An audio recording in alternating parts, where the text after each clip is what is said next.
Assalamualaikum warahmatullahi wabarakatuh. My name is Helinda Prima. I'm from class Biology C, NIM 2106-02110090. Okay, at this time I will answer the last question. Okay, I'm gonna just go ahead without further ado. Question number 1. Explain how the main foundation that the Prophet laid down in building Islamic civilization. Explain in detail each point and how is it relevant to our life today. Okay, my answer laying in the foundation of Islamic civilization built by Prophet Muhammad SAW. There are point 1 is education. Illiteracy eradication efforts. As we know, Arab society is known as illiterate society. Most boats will be more proud of the use of memorization than writing. Prophet Muhammad's arrival to Medina in early days of his hijrah opened a new awareness of reading and writing.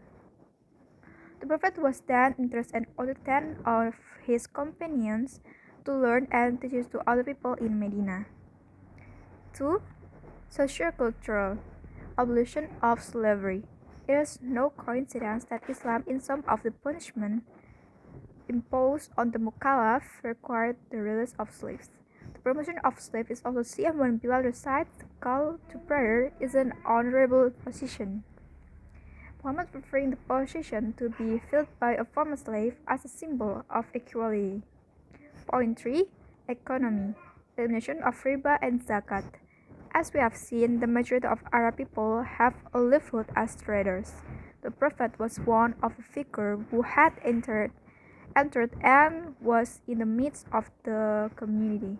The Prophet was also very familiar with the practice of usury, and for that, in several hadiths and the Quran, usury became one of the themes discussed. Elimination of usury is also correlated with poverty alleviation efforts.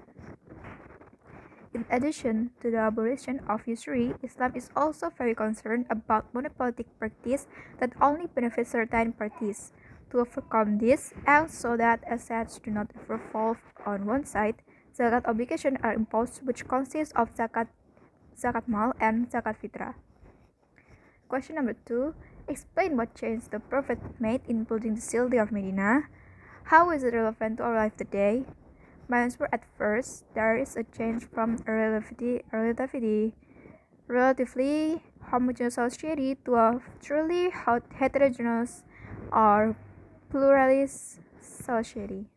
Second, the change from solidarity of gratitude to solidarity of faith. This is because after the hijrah and from the Mu'akkah process, a new solidarity emerged between the Muhajirin and the Ansar, namely the solidarity of faith, where mutual assistance between them is not based on ethnicity but on the similarity of their faith and devotion to the Prophet. Third, the change from a nomadic society to an orderly society, or namely Ummah, in a declaration called the Medina Charter. It's relevant to today's life. It's like Indonesia, especially religious harmony to principle has been regulated in such a way. Various regulations have been prepared by the government to be realized. Basically, these rules are not much different from the rules contained in the Medina Charter. Question number 3. Why is the Medina Charter? Explain the most important contents of the Medina Charter. What was behind the emergence of Medina Charter, and how relevant the Medina Charter in the context of human life today. So my answer is the Medina Charter is the first political document that contains human rights and religious tolerance that deserve admiration throughout history. At the background of the formation of the Medina Charter is from the historical events of the beginning of the establishment of social and political institutions in the history of Islamic development. In Medina, the Prophet was not only a religious leader, but also a government leader. The people of Medina, who are multi-ethnic with diverse religious beliefs with a plurality of community composition that apparently did not escape the observation of the Prophet. On the one hand, the plurality of society can lead to conflicts, which in turn will threaten in the integrity of unity and integrity threatened the integration of the nation. Realizing this, the Prophet immediately took the initiative to establish a political charter, namely Medina Charter. The agreement with the Jewish community, which can be called the first social contract in the history of mankind, was aimed at fostering the unity of life of various groups of people in Medina. The contents of Medina Charter are many, but I can conclude the important points in it. There are number one, equality of the people in Medina regardless of religious or racial background. Number two, freedom of religion for the people of Medina.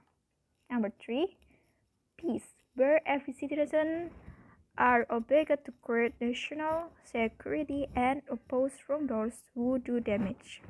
Number four, tolerance and pluralism in order to strengthen the unity for the people of Medina. Number five, every resident pays the diat and frees the captives. So, in conclusion, the principles in Medina Charter are all Muslim, even though they come from many tribes, but are one community. The relationship between member of the Islamic community and other community member is based on the principle good neighborliness, mutual assistance in dealing with common enemies, defending those who are persecuted, advising each other, and respecting religious freedom. It's relevant in the context of human life today is that we all live various kinds of diversity, especially in Indonesia itself, which has many tribes, cultures, religions, races, and language. The government has made various efforts such as initiating laws and establishing a consultation forum. It aims to keep all diversity unit with the beauty of tolerance and so as not to be defeated. This is a lesson from the history of the origination of the Medina Charter, which with this agreement can unite the heterogeneous Medina community into harmony, unity, and mutual tolerance. Question number 4. Tell us some evidence about the Islamic civilization prosperity and why did it collapse then? What are the factors that led to the collapse of Islamic civilization? What should Muslims do at this time so that Islamic civilization can rise again? My answer, there are a lot of evidence that Islam was very victorious in that time. Some of the evidence is that during the Abbasid dynasty in the field of science and religion, it developed rapidly and gave birth to many great scientists whose work were very influential to this day, such as Al-Khwarizmi, the inventor of the number zero, Imam Bukhari and Imam Muslim, who compiled many authentic hadiths, Ibn Sina, who was dubbed the father of modern medicine, and many others. At the time, Islam also controlled many areas around the world, such as during the Ottoman Empire, which was able to conquer, destroy Byzantium, and defeat the Mamluks. With this victory, the Ottoman ruled over Constantinople, Jerusalem, Mecca, and Medina, which at that time Constantinople was the center of world trade. The factors for the collapse of Islamic civilization are because of the leadership system that was passed down from generation to generation, even though it is not necessarily the heirs who are able to continue their existing power, so that it often leads to power struggles between brothers. The economic crisis also hit because the rules after the great rules often abuse the glory that has been obtained, giving rise to a hedonistic attitude. The Islamic territory, which is already so vast, makes it a major challenge because many European rulers want to seize that power, and because along with the weakening of the power of the Sultan, security begins to loosen so that Islamic civilization collapsed and not much is left today. What Muslims can do at this time so that Islamic civilization can rise again are to develop science and that is integrate with religious knowledge so that it is not left behind by other people and still maintains the existence of Islam and emphasize its advantage in the current digital era. Question number 5. What lesson can you take from the history of Islamic civilization? What attitude should we take to overcome this difference of opinion in the history of Islamic civilization? Okay, my answer. The lesson that can be taken from the history of Islamic civilization are we can choose and sort out which aspect of the lesson can and need to be developed and which are not. Taking good lessons such as by learning how a dynasty can build and glory in its territory and take which one. A bad lesson is like studying the cause of the collapse of a dynasty. Because in fact, history exists because it is a lesson from humans in civilization after or in the future.